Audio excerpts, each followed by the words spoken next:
जय महाकाल। आप सभी का स्वागत है आपके अपने YouTube channel extra knowledge in Hindi में। मैं आज आप लोग के लिए बहुत ही इंपॉर्टेंट वीडियो लेके आया हूँ। जी हाँ, आज का जो मेरा वीडियो है एसएससी कांस्टेबल जीडी की जो आप लोग की वैकेंसी आई हुई है।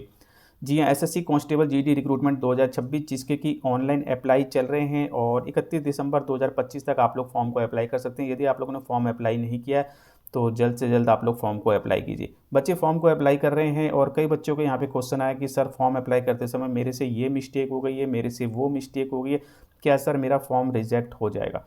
तो आज का मेरा वीडियो बहुत ही इंपॉर्टेंट रहने वाला है, वीडियो को लास्ट तक देखेंगे। तो यदि आप लोगों ने एसएससी कांस्टेबल जीडी का फॉर्म अप्लाई कर दिया या फिर फॉर्म अप्लाई करने वाले हैं तो देखिए रिटन एग्जाम की तैयारी में आप लोग लग जाइए। जी हाँ, रिटन एग्जाम बहुत ही इंपॉर्टेंट है। रिटन एग्जाम के बेस पे आपका सिलेक्शन होता है और फरवरी अप्रैल 2026 का समय आपके रिटन एग्जाम का दिया हुआ है। अगर आप भी तैयारी कर रहे हैं एसएससी जीडी की तो टेक्स्ट बुक के मॉक टेस्ट आपको जरूर ट्राई करने चाहिए, क्योंकि यहाँ पे आपको मिलते हैं exam specific focus practice test और इसके अलावा टेक्स्ट बुक का नया इंटरफेस काफ़ी स्मूथ और यूज़र फ्रेंडली हो गया है, जिसकी जानकारी मैं आप लोग को दे रहा हूँ। यहाँ पे बिल्कुल जिस प्रकार से आप लोग एसएससी कांस्टेबल जीडी के एग्ज़ाम देते हैं उसी प्रकार से आप लोग यहाँ पे एग्ज़ाम को दे सकते हैं। दो न्यू इंटरफेस आपको जो है कैटेगरी वाइज अरेंज किए गए हैं, बिल्कुल आप लोग देख सकते हैं।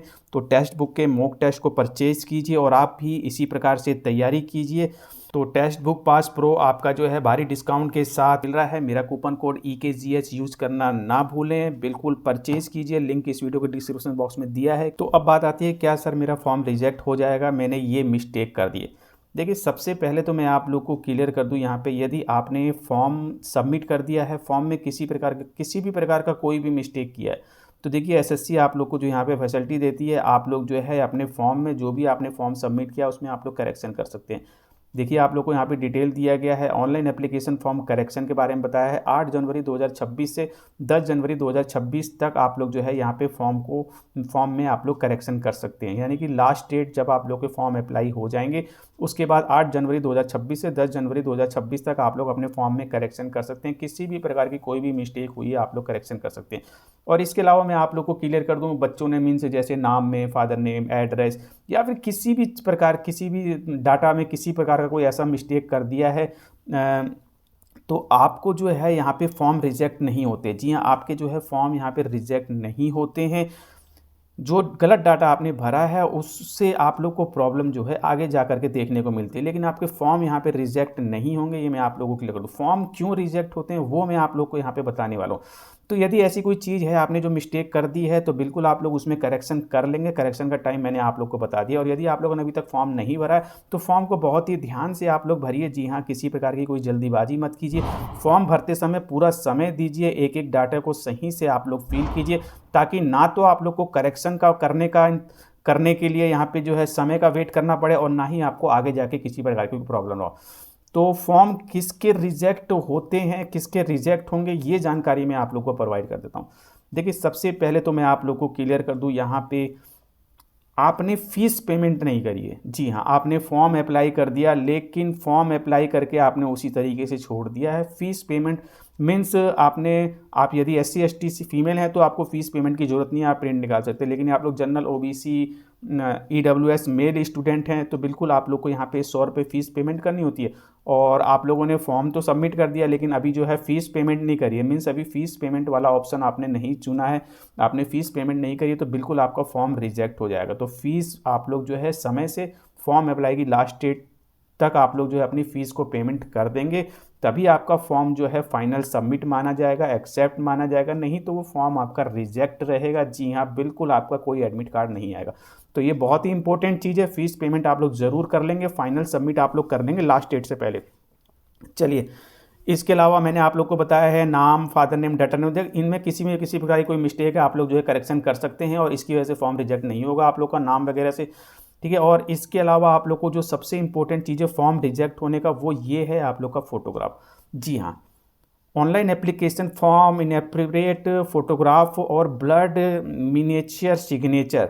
जी हाँ, आप लोग का फोटोग्राफ सही नहीं है, ब्लर है। मैं आप लोग को क्लियर कर दूं, बिल्कुल आपका फॉर्म यहाँ पे रिजेक्ट हो जाएगा। और यहाँ पे जो है स्पष्ट नहीं है, यानी कि आप लोग का मिनिएचर सिग्नेचर, छोटा सिग्नेचर है, बिल्कुल ब्लर है या फिर छोटा सिग्नेचर है तो भी आपका फॉर्म यहाँ पे रिजेक्ट हो जाएगा। ब्लर फोटोग्राफ है, साफ़ नहीं है, तो बिल्कुल आपका फॉर्म यहाँ पे रिजेक्ट हो जाएगा। ये जानकारी इन्होंने दी है। तो सिग्नेचर और फोटोग्राफ एक बहुत ही इंपॉर्टेंट रोल प्ले करता है आपके फॉर्म को रिजेक्ट होने में। लेकिन एक चीज़ और मैं आप लोग को क्लियर कर दूँ, application who option for Aadhaar based, और जिसने भी आधार बेस्ड ऑथेंटिकेशन यहाँ पे चूज़ किया है उसके फॉर्म इस वजह से रिजेक्ट नहीं होंगे। जी हाँ, तो ये पूरी तरीके से क्लियर। यदि आप लोगों ने आधार बेस्ड ऑथेंटिकेशन सुना है जब आप लोगों ने ऑनलाइन अप्लाई स्टार्ट किया है, तो बिल्कुल आपका फॉर्म यहाँ पे इन कारणों से रिजेक्ट नहीं होगा, तो आप लोग टेंशन ना लें। इसके अलावा आप लोगों को क्लियर कर दिया है, देखिए pre existing photograph of himself. तो देखिए अब जो है आप लोग के ऑनलाइन अप्लाई होते हैं उसमें ऐसा नहीं है कि आपको जो है पहले से कोई फोटोग्राफ रखा है उसे अपलोड करना है, ऐसा नहीं है। अब जो भी फोटोग्राफ है आप लोग ऑनलाइन कैप्चर करते हैं, ऑनलाइन ही आपको फोटोग्राफ वगैरह यहाँ पे ली जाती है, ठीक है। तो फोटोग्राफ जो है आप लोग क्लियर होना चाहिए, इस चीज़ का आप लोग ध्यान रखेंगे। विदाउट कैप आप लोग का होना चाहिए, बिना चश्मे के आप लोग का होना चाहिए। फुल फ्रंट व्यू, आपका सामने का फ्रंट जो है बिल्कुल साफ दिखाई देना चाहिए, यानी कि आपकी फ़ोटो उसमें आनी चाहिए। और फोटोग्राफ इंस्ट्रक्शन जो भी दिए गए हैं इसको आप लोग को पालन करना है। तो मैं आप लोग को क्लियर कर दूं, यहाँ पे फोटोग्राफ आप लोग का चश्मा ना पहना हो, कैप ना पहना हो, ब्लर ना हो, लाइट वगैरह सही हो, स्पष्ट जो भी फ्रेम है उसमें आपकी फ़ोटो आनी चाहिए, ठीक है। दूरी ज़्यादा दूर ना हो, इन सब चीज़ों का आप लोग ध्यान रखेंगे। स्पष्ट दिखाई देना चाहिए आपका दृश्य, उसके बाद ही आप फोटोग्राफ को कैप्चर करेंगे तो आपका फॉर्म यहाँ पे रिजेक्ट नहीं होगा, ठीक है। और इसी प्रकार से आप लोग का सिग्नेचर है, देखिए सिग्नेचर के बारे में भी आप लोगों को मैंने बता दिया है कि सिग्नेचर छोटा ना हो, ब्लर ना हो, इस चीज़ का आप लोग ध्यान रखें, ठीक है। तो ये रीज़न है आप लोग के फॉर्म रिजेक्ट हो जाते हैं। और फोटोग्राफ इज़र फोटोग्राफ प्रिंस कैंडिडेट, ठीक है, ऑनलाइन एप्लीकेशन फॉर्म। तो यहाँ पे आपको बता दिया लाइट प्लेन बैकग्राउंड होना चाहिए। और इसके अलावा आई लेवल जो है फोटोग्राफ कैमरा जो है आँखों के आँख कैमरे के सामने होनी चाहिए, ठीक है। स्ट्रेट आप लोग बैठे होने चाहिए, इस चीज़ का आप लोग ध्यान रखेंगे। और कैप वगैरह, चश्मा, स्पेक्टल वगैरह आप लोग ना लगाया हो। और सिग्नेचर के बारे में बताया है कि JPEG फॉर्मेट में हो, 10 से 20 KB के बीच में हो, छोटा ना हो, ब्लर ना हो, ध्यान रखिएगा, नहीं तो आपका फॉर्म रिजेक्ट हो जाएगा। लेकिन यहाँ पे एक चीज़ और आप लोग को बता दिया है कि यद्यपि यहाँ पे जो है the online application form of candidate, जिसने भी आधार बेस्ड ऑथेंटिफिकेशन चूज़ किया है, इन कारणों से इस वजह से आपका फॉर्म यहाँ पे रिजेक्ट नहीं होगा। यदि आप लोगों ने आधार बेस्ड ऑथेंटिफिकेशन यूज़ किया है, ऑनलाइन अप्लाई में नहीं किया है, तो आपको जो है इन सब चीज़ों को पालन करना ही होगा, ठीक है। ये कुछ इंपॉर्टेंट चीज़ें थी और मैंने आप लोग को बता दिया है। फीस पेमेंट आप लोग कर देंगे लास्ट डेट से पहले। और करेक्शन विंडो आप लोग का जो ओपन होने वाला है उसकी जानकारी भी आप लोग को दे दी गई है। 2 बार ही आप लोग को करेक्शन का समय मिलने वाला है, ध्यान देंगे। 2 बार ही करेक्शन का आप लोग को ऑप्शन मिलेगा, उसमें भी आपकी फ़ीस लगती है। फर्स्ट टाइम आप करते हैं तो 200 रुपये, सेकेंड टाइम आप लोग करते हैं तो 500 रुपये तक आप लोग को यहाँ पे पेमेंट करनी होती है। तो इन सब चीज़ों का आप लोग ध्यान रखेंगे। इसके अलावा जब आप लोग करेक्शन करते हैं तो करेक्शन के बाद जो आपका पहला फॉर्म होता है, यानी कि जो पहला आप लोगों ने गलत फॉर्म भरा था वो आपका रिजेक्ट हो जाता है। करेक्शन के बाद जो फॉर्म होता है वही फॉर्म आप लोग का सबमिट माना जाता है। यदि आप लोगों ने करेक्शन के बाद पेमेंट की होगी तो पेमेंट जरूरी होती है। करेक्शन के बाद भी आपने पेमेंट नहीं करी है तो जो फॉर्म आप लोगों ने स्टार्टिंग में सबमिट किया था वही आपका सबमिट माना जाएगा। तो इन सब चीज़ों का आप लोग ध्यान रखिए। फॉर्म को आप लोग भरिए, ध्यान से भरिए, बहुत ही सोच समझ के समय दीजिए, ताकि आप लोग को ना तो करेक्शन करना पड़े और ना ही आप लोग को जो है आगे जा करके किसी प्रकार की फॉर्म रिजेक्ट की प्रॉब्लम से आप लोग को गुजरना पड़े।